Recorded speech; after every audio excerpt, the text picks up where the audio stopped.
عليكم ورحمة الله وبركاته. الحمد لله رب العالمين وبه نستعين على أمور الدنيا والدين والصلاة والسلام على أشرف الأنبياء والمرسلين وعلى آله وصحبه أجمعين. أما بعد. Yang pertama-tama dan yang paling utama, marilah kita panjat dan puji syukur kita atas kehadirat Allah Subhanahu wa taala, yang mana Allah Subhanahu wa taala telah memberikan kita begitu banyak nikmat, di antaranya nikmat iman dan nikmat kesehatan, sehingga kita bisa menonton video yang singkat ini. Salawat beriringan salam kita curahkan kepada baginda alam Nabi besar Nabi Muhammad sallallahu alaihi wasallam, yang mana Nabi Muhammad sallallahu alaihi wasallam telah membawa dari zaman jahiliyah sampai zaman Islamiyah yang kita rasakan pada saat ini. Judul kultum saya pada hari ini ialah salat. Sebagaimana salat ialah tiangnya agama. Apabila satu bangunan tiada tiang, maka bangunannya akan hancur. Maka itulah salat, tiangnya agama. Apabila tidak ada salat, maka agamanya akan runtuh. Dan salat adalah kewajiban bagi atas mukmin, bukan muslim. Atas orang yang beriman, bukan orang muslim.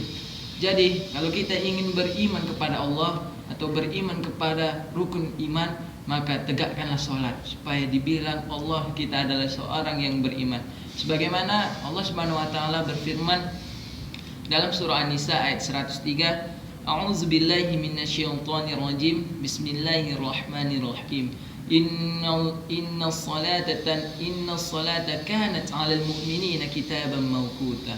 Shadaqallahul azim. Yang artinya, sungguh salat itu adalah kewajiban yang ditentukan waktunya atas orang-orang yang beriman. Yang ditentukan waktunya, semisal salat subuh dilaksanakan dari terbit fajar hingga terbitnya matahari.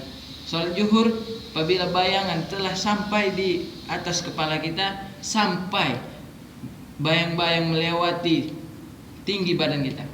Salat asar dari bayang-bayang tinggi melewati kita sampai terbenamnya matahari. Salat maghrib ialah dari munculnya awan-awan merah hingga terbenamnya matahari atau hilangnya awan-awan merah. Salat isya dari terbenamnya matahari hingga terbit fajar. Mungkin salat adalah salah satu keutamaan yang wajib kita ketahui, dan tidak sembarang orang bisa melaksanakan salat, karena salat salah satu ibadah yang langsung diambil oleh Rasulullah sallallahu alaihi wasallam ke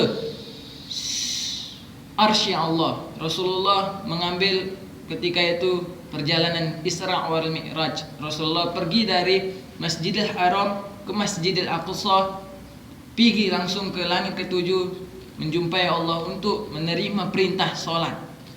Mula-mula salat itu Allah perintahkan 50 kali dalam sehari, 50 waktu dalam sehari.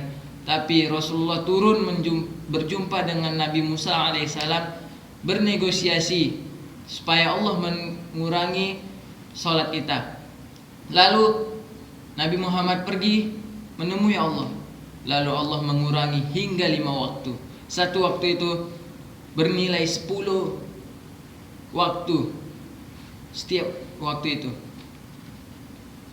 Dan salat ini bukan main-main pahalanya. Apabila dilaksanakan secara berjamaah, maka pahalanya hingga 27 derajat. Apabila kita salat sendiri, maka kita hanya mendapatkan 1 derajat.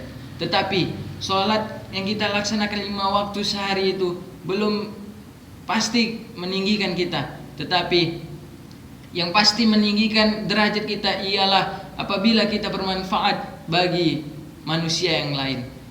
Mungkin sampai di sini tidak kultum saya pada hari ini. Lebih dan kurang saya mohon maaf.